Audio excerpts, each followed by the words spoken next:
গতকালকে গিয়েছিলাম খালার বাসায়, আর খালার বাসায় যাইয়া দেখি এত এত আয়োজন করছে। আর কি বলবো, মানে খাবারগুলো এত লোভনীয় ছিল। তো এখানে দেখি খালার তো মনে সুন্দর করে এটাতে পিসতেছে ভর্তা। আর এই শুটকি ভর্তাটা কিন্তু অনেক ভালো লাগে। এটা কিন্তু পাটাতে পিসা না, এটা হলো মরিচ, রসুন আর চাপা শুটকি, এগুলি দিয়ে বেশি করে পেঁয়াজ দিয়ে খুব সুন্দর করে এখন এই তো ডোলে ডোলে ভর্তাটা বানিয়ে নিয়েছি। এত লোভনীয় কালার আসছে, দেখেই তো জিভে জল চলে আসছে। যাই হোক, এখানে সব খাবারের সাথে পরিচয় করে দিয়ে এই তো পোলাও, ভর্তা, সাথে গরু মাংস, তারপরে লতি আলু দিয়ে চিংড়ি মাছ, আর মজার খাবার একটা আছে সরিষা ইলিশ রান্না করেছে। তো এখানে আমার বান্ধবীরাও আসছিল, তো আমার সবগুলো আয়োজন করেছে আমার বড় আপা। আমার বড় আপার হাতের খাবার এত মজা। আর এখানে এই তো সবাইকে থালা দিয়ে আমি নিজেও খেতে বসে পড়লাম।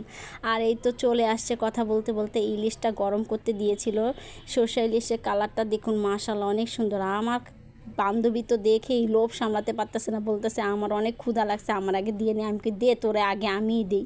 তো এখানে ওকে আমি খেতে দিয়ে দিলাম, সাথে এই তো ভর্তাও দিলাম। বলতেছে আমাকে ভর্তাটা দে, তাড়াতাড়ি করে দে, আমার অনেক ক্ষুধা লাগছে, দেখা তো লোভ সামলাতে পারতেছি না। তো এই তো ভর্তাটা দিয়ে দিলাম। ভর্তাটা এত ঝাল হয়েছে, আর হাতে পিষে ভর্তা এত মজা। এই ভর্তাটা আমি প্রায় প্রায় করে থাকি, আপনাদের সাথেও কিছু শেয়ার করেছিলাম।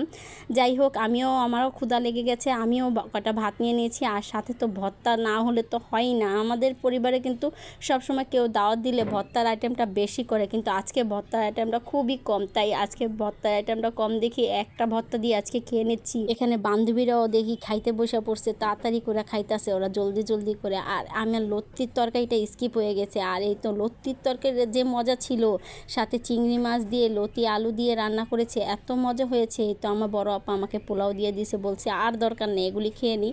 আর সাথে এই তো গরু মাংস দিয়েছে। গরু মাংসের কালারটা দেখলে আপনারা নিজেরা এত অবাক হবেন, যে সুন্দর কালার আসছে আর লোভনীয় একটা কালার চলে আসছে।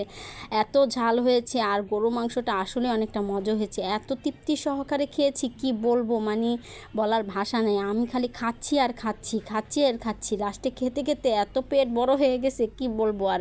যাই হোক, কোথাও দাওয়াত হলে কিন্তু খেতে, সবার সাথে খেতে কিন্তু ভালোই লাগে। আর এগুলি যেহেতু আমার আপার হাতে রান্না, আমার আপা কিন্তু অনেক ভালো আইটেম রান্না করতে পারে, সব কিছু আইটেম রান্না করতে পারে। ওনার হাতে জাদু আছে, জাদু। বিশেষ করে ভর্তার আইটেমগুলো এত মজা হয়।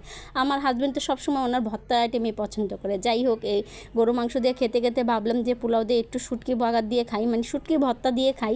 আর এই তো একটু শুটকি ভর্তা নিয়ে নিয়েছি। পোলাও দিয়ে কিন্তু শুটকি ভর্তা অনেকটা মজা লাগে। আপনারা চাইলে এভাবে খেতে পারেন, ভালো লাগে পোলাও দিয়ে ভর্তা। যারা যারা খেয়েছেন তারা তো জানেন, যারা খান নাই তারা একবার হলো ট্রাই করে দেখবেন।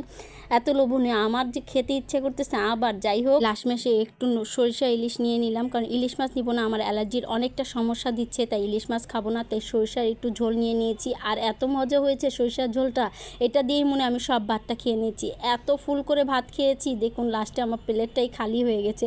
যাই হোক, ভিডিওটা আজকে এই পর্যন্ত।